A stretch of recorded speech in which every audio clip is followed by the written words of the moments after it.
পঞ্চায়েতে যারা গেছে তারা ভাবছেন আমি পঞ্চায়েতটা চালালেই হবে, আমার পার্টির দিকে মুখ না ঘুরালে হবে, এই জিনিস কিন্তু চলবে না।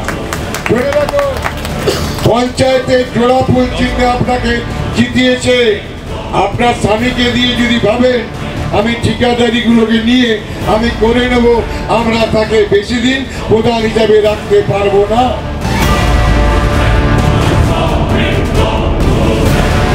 বছর ঘুরলেই রাজ্যে বিধানসভা নির্বাচন। সেই নির্বাচনের আগে তৃণমূলের রাজ্য নেতৃত্বের নির্দেশে জেলায় জেলায় ভোটার তালিকায় ভুয়ো ভোটার ধরতে উঠে পড়ে লেগেছে তৃণমূল নেতৃত্ব। দলের কর্মীরা কিভাবে দলীয়ভাবে ভোটার তালিকা সংশোধন ও পর্যালোচনা করবেন তারই এক প্রশিক্ষণ শিবিরের আয়োজন করা হয় বাঁকুড়ার ইন্দুপুর ব্লকের হাটগ্রামে। উপস্থিত ছিলেন দলের সমস্ত স্তরের জনপ্রতিনিধিরা। সেখানে বক্তব্য রাখতে গিয়ে দলের পঞ্চায়েত প্রধানদের এমনই সতর্কবার্তা দিয়ে বিতর্কে জড়ালেন তৃণমূল সাংসদ অরূপ চক্রবর্তী। এদিনের প্রশিক্ষণ শিবির থেকেই দলীয় কর্মীদের ভোটার তালিকা সংশোধনের জন্য কি করতে হবে তার তালিকাও তৈরি করে দেন সাংসদ। পাশাপাশি অঞ্চল সভাপতিদের হুঁশিয়ারি দিয়ে তিনি বলেন, এতদিন হেলাফেলা যা চলেছে এখন কিন্তু তা চলতে দেওয়া যাবে না। বাকি চোখ করে বাংলাকে রক্ষা করতে হবে। বৃহস্পতিবারই পুলিশকে নিশানা করে বিতর্কে জড়িয়েছিলেন বাঁকুড়া তৃণমূল সাংসদ অরূপ চক্রবর্তী। এবার পঞ্চায়েত স্তরে ঠিকাদার রাজ নিয়ে প্রধানদের সতর্কবার্তায় ফের বিতর্কের সূত্রপাত। তবে সংবাদ মাধ্যমের সামনে বক্তব্য রাখতে গিয়েও নিজের বক্তব্যে অনড় সাংসদ।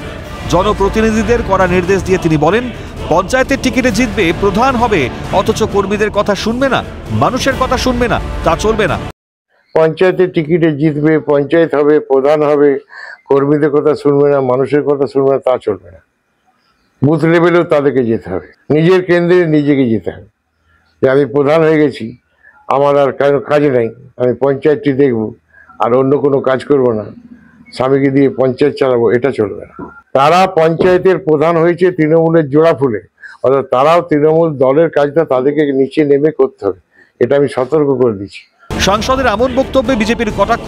পঞ্চায়েত প্রধান থেকে পঞ্চায়েতের সভাপতিদের সঙ্গে ঠিকাদারের আঁতাত রয়েছে, চলে আর্থিক লেনদেন, সরকারি বরাদ্দের 30% টাকা ভাগবাটোয়ারা হয়ে যায়।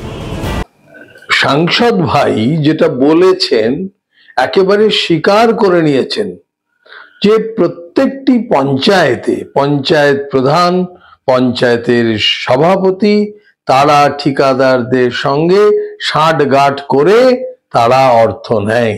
এটা যে এ যাবৎ আমরা যে বারবার বলে এসেছি, সমস্ত কাজের প্রায় 30% অর্থ এই পঞ্চায়েত সমিতির সভাপতি, পঞ্চায়েত প্রধান এবং তার উপরের জেলার নেতারা একটা ভাগ বাটোয়ারা করে চলে।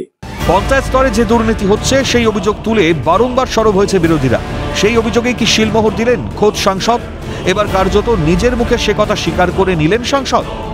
স্বরূপ রায়ের রিপোর্ট, ক্যালকাটা নিউজ।